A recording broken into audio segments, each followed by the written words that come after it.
State of Mankind. How much do you know? Excerpts from How the Spectre of Communism is Ruling Our World. 63. Using new academic fields for ideological infiltration.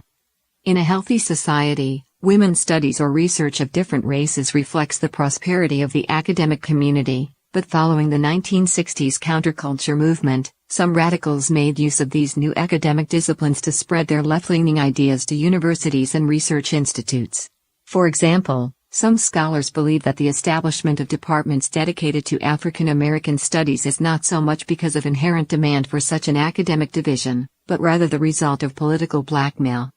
In 1968, a student strike forced San Francisco State College to shut down.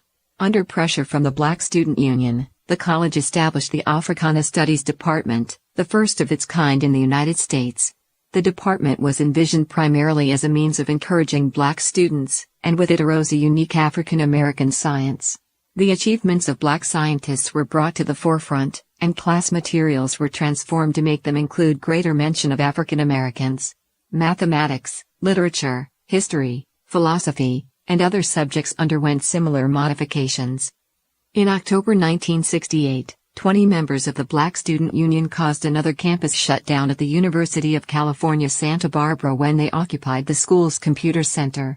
A year later, the school established the Department of Black Studies and the Black Research Center. In April 1969, more than 100 black students at Cornell University occupied the school's administrative building while waving shotguns and ammo packs to demand the establishment of a black research department staffed solely by blacks. When a teacher came forward to stop them, a student leader threatened that Cornell University had 3 hours to live. Cornell University eventually conceded to the black students and established the third black research department in the United States. Shelby Steele, who later became a senior researcher at the Hoover Institution at Stanford University, was once a proponent for the establishment of black research departments at universities. He said that university leaders had such a strong sense of white guilt that they would agree to any request from the representatives of black student unions. At the same time, women's studies, Latin American studies, gay studies, and so forth were introduced to American universities and are now ubiquitous. The basic premise of women's studies is that sex differences result not from biological differences but instead are social constructs. Due to the alleged long-term suppression of women by men and patriarchy, the mission of women's studies is to trigger female social consciousness, bringing overall social change and revolution, according to this perspective. A feminist professor at the University of California, Santa Cruz grew up in a famous communist family. She proudly displayed her credentials as a communist and a lesbian activist. Since the 1980s, she had been teaching feminism and regarded her sexual orientation as a kind of lifestyle to arouse political consciousness. Her inspiration for becoming a professor was because a fellow communist had told her it was her mission to do so. In a public statement, she said that teaching became a form of political activism for me. She founded the Department of Feminist Studies at the University of California, Santa Cruz. In one of her syllabi, she wrote that female homosexuality is the highest form of feminism. The University of Missouri has designed its courses to prime students to see the issues of feminism, literature, gender, and peace from the position of the left.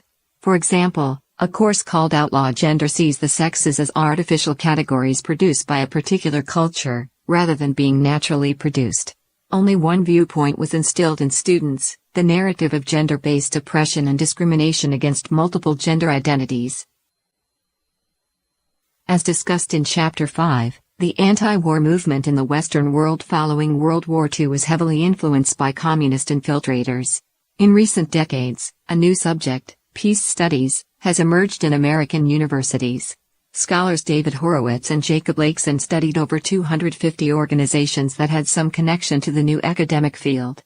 They concluded that these organizations were political, not academic, in nature, and their aim was to recruit students to the anti-war left. Citing the popular textbook Peace and Conflict Studies, Horowitz and Lakeson laid out the ideological motivations of the field. The textbook used Marxist arguments to explain the problems of poverty and starvation. The author condemned landowners and agricultural merchants, claiming that their greed led to the starvation of hundreds of millions of people. Though the point is ostensibly against violence, There is one form of violence that the author does not oppose, and in fact praises: violence committed in the course of proletarian revolution. A passage from Peace and Conflict Studies says the following: while Cuba is far from an earthly paradise, and certain individual rights and civil liberties are not yet widely practiced, the case of Cuba indicates that violent revolutions can sometimes result in generally improved living conditions for many people. The book makes no mention of Fidel Castro's dictatorship or the catastrophic results of the Cuban Revolution. Since it was written after 9/11, Peace and Conflict Studies also touched on problems of terrorism. Surprisingly, its authors seem to have so much sympathy for the terrorists that the term terrorist was put in quotation marks. They defended their stance by saying, placing terrorist in quotation marks may be jarring for some readers, who considered the designation self-evident. We do so, however, not to minimize the horror of such acts but to emphasize the value of qualifying righteous indignation by the recognition that often one person's terrorist is another's freedom fighter. Academia should be objective and avoid harboring political agendas. These new academic fields have adopted an ideological stand. Professors of women's studies must embrace feminism, while professors involved in studies of blacks must believe that the political, economic, and cultural hardships of African Americans result from discrimination by whites.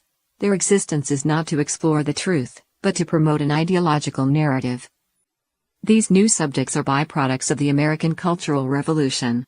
Having been established in universities, they have expanded by demanding more budgets and recruiting more students, who further strengthen these subjects.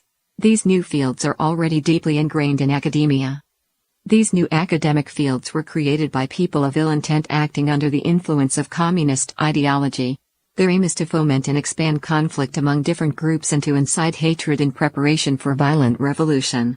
They have little relation to the people, African Americans, women, or others, they claim to stand for.